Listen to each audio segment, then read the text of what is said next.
ఇక్కడ రంగంలోకి ప్రాదేశిక సైన్యం అవసరమైతే పిలిపించాలన్న కేంద్రం, ఆర్మీ చీఫ్కు మరిన్ని అధికారాలు అప్పగింత, టెరిటోరియల్ ఆర్మీలో 50,000 సిబ్బంది, వీరిలో క్రీడాకారులు, రాజకీయ నేతలు అంటూ ప్రాదేశిక సైన్యంతో క్రికెటర్ ధోని. ఇక్కడ ప్రాదేశిక సైన్యం అంటే ఏంటిది? ఇక్కడ వీళ్ళు ఏమంటా ఉన్నారంటే వాళ్ళనైనా పిలిపించండి అన్నారు. 50,000 మంది ఉన్నారు కాబట్టి అవసరమైతే వాళ్ళని కూడా పిలిపించాలని చెప్తున్నారు. సో ప్రాదేశిక సైన్యం అంటే దాంట్లో పొలిటీషియన్స్ అట్లే కొంతమంది క్రీడాకారులు కూడా ఉన్నారట. ఇగో పాకిస్తాన్తో తీవ్ర ఉద్రిక్త పరిస్థితుల నేపథ్యంలో భారత ప్రభుత్వం మరో కీలక నిర్ణయం తీసుకుంది.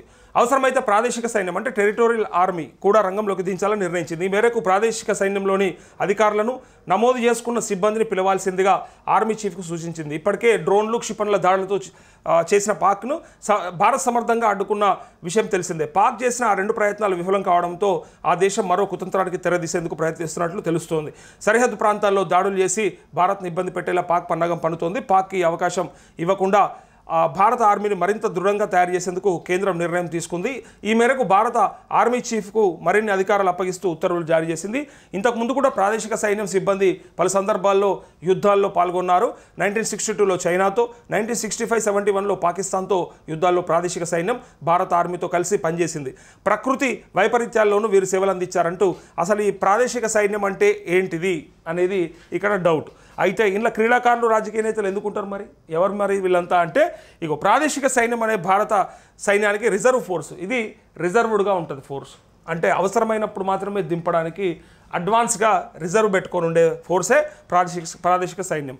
అయితే దేశంలో క్లిష్ట పరిస్థితులు ఎదురైనప్పుడు భారత ఆర్మీకి సహకారం అందించేందుకు ఈ సైన్యం సిద్ధంగా ఉంటుంది. వీరంతా రెగ్యులర్ ఆర్మీలో భాగమే అయినా నిరంతరం సైన్యంతో ఉండరు. యుద్ధంలో అవసరమైన సందర్భాల్లో అట్లే ప్రకృతి వైపరీత్యాలు సంభవించినప్పుడు రంగంలోకి దిగుతారు. వీరంతా బయట ఇతర ఉద్యోగాలు, స్వయం ఉపాధి పొందుతూనే స్వచ్ఛందంగా సైన్యంతో పనిచేస్తుంటారు.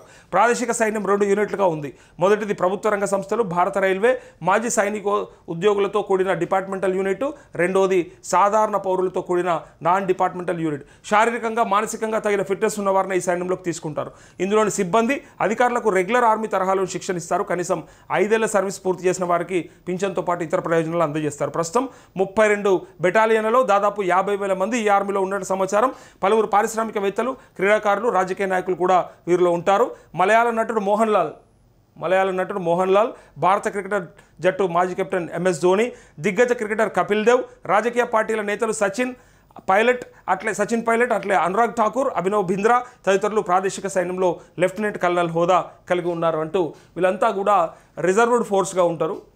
ఆయా రంగాలలో అంటే ఇటు ప్రభుత్వ రంగంలో కావచ్చు, ఇటు ప్రైవేట్ రంగంలో కావచ్చు, ఎక్కడికి వెళ్తే సెల్ఫ్ ఎంప్లాయ్మెంట్లో ఎట్లయినా సరే వాళ్ళు అందులో సెలెక్ట్ అయ్యి అక్కడ ట్రైనింగ్ తీసుకొని బట్ బయట వాళ్ళ పనులలో కొంతమంది వ్యాపకాలని చెప్పొచ్చు, కొంతమంది ఇటుపక్క రాజకీయమైనా లేకపోతే క్రికెటర్ అయినా వాళ్ళ ఆసక్తిని బట్టి వాళ్ళు అందులో ఉంటారు ఆ రంగాల్లో. అయితే వీళ్ళని అవసరానికి మాత్రం వాడుకునే అవకాశం ఉంటుంది. 1971లో 65లో ఈ పాకిస్తాన్కి సంబంధించిన అప్పుడు జరిగిన యుద్ధంలో వాళ్ళని వాడుకున్నారు. అంటే వాళ్ళంటే ఇప్పుడున్న వాళ్ళు కాదు, అప్పుడు కూడా ప్రాదేశిక సైన్యం ఉంది, ఇప్పుడు కూడా ఉంది.